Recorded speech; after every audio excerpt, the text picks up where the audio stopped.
Okay, we just saw the craziest Monaco Grand Prix that I can remember, and I've been to Monaco many times and people say it's boring, but the 2026 Monaco Grand Prix is like, I think, the best of Formula 1 at the moment, which was pure chaos. I just want to run through everything that happened and let me know in the comments what you think about it, what your favourite moments were. So, for example, at the start, Max Verstappen, who had dramatic qualifying on Saturday, going head-to-head with Kimi. At one point, they were like 1,000th of a second apart around the whole lap, which is like less than the width of my hand over the start-finish line. He stalled on the grid, gearbox issue, and retired straight away. Amazingly, there was not a massive accident, so all credit to the drivers behind, including like Charles Leclerc, who we'll get back to later. But that was absolutely unbelievable. Can you imagine last year if Max Verstappen had retired in a race like that? It would be massive news, but this year, obviously, it's not. We then saw Kimi absolutely dominating, and this is when it started to get a bit unusual, because as drivers started to pit, they were getting a lot of speeding penalties, speeding in the pit lane.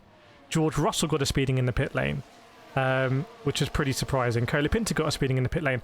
I would, as an engineer, have told my drivers, take it really easy. Something is going in the pit lane, they might be like, pit lane sensor is wrong, or something is not configured right, just go easy. But anyway, we saw 6 drivers over the race get a speeding in the pit lane. So as Kimi is winning the race, he has the Ferraris behind him of Hamilton and Leclerc. Remember, Hamilton got a speeding a pit lane penalty. And then we have Hadjar also holding up, Hadjar in P4 holding up George Russell in 5th, which was just so funny to watch, really, because Hadjar's really struggling with his car. There's some issue with it, but Russell can't pass him. At some point, Russell decides to box to undercut Hadjar, gets a speeding in the pit lane penalty, and also gets investigated for crossing the white line on exit, which is absolute carnage. We fast forward a little bit. Lance Stroll, this is even crazier, I can't believe it. Lance Stroll actually hits a bit of the tarmac at Anthony Nogue's last corner, which is broken up and goes into the barrier. This causes a safety car, and also everyone has to go through the pit lane, which causes absolute carnage.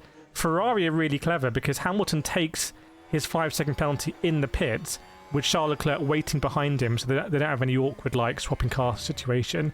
George Russell comes in, follows Kimi Antonelli, who's Kimi has just lapped George Russell, by the way.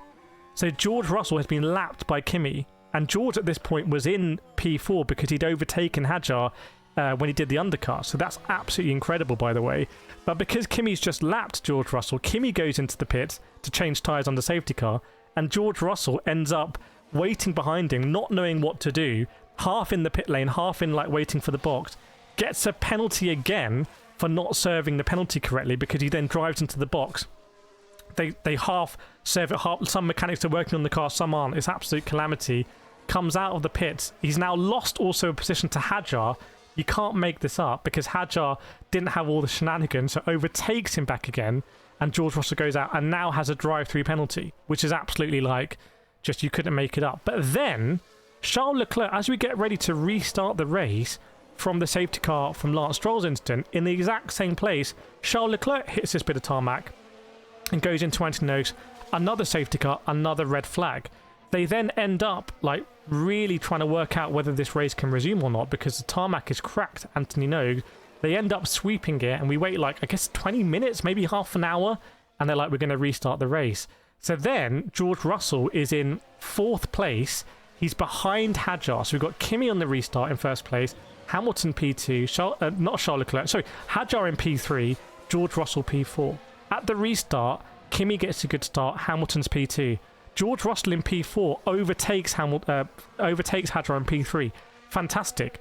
But he's got a drive-through penalty. He doesn't really know what to do, it seems. So he just drives really slowly.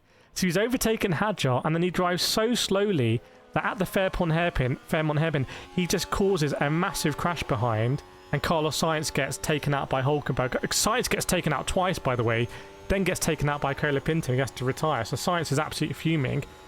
George Russell then speeds up. He goes into the pits to take his drive-through and basically ends up last because he has to do a whole drive-through through the pit. So his race is ruined. And even then the carnage doesn't stop, because we're looking at Sergio Perez in 11th place in the Cadillac, and we think, oh, Sergio Perez, maybe he's going to get his first points of the season for Cadillac. Okay, he's not quite close enough. But Hulkenberg, who's ahead of him, ends up getting a penalty after the race has finished which promotes Sergio Perez into P10, and there's points for Cadillac. And also Isaac Hadjar ends up on the podium in P3, because Hadjar was also under another investigation that got scrapped. So it was a really, really, really, really chaotic and fun race to follow. I would say it's been the most interesting race of this season. And everything I've just explained to you, if you enjoy that, make sure to follow me for more content, including I'll explain more about the Monaco circuit. But let me know what you thought of the race. I'd love to hear from you. I'm going to end the video.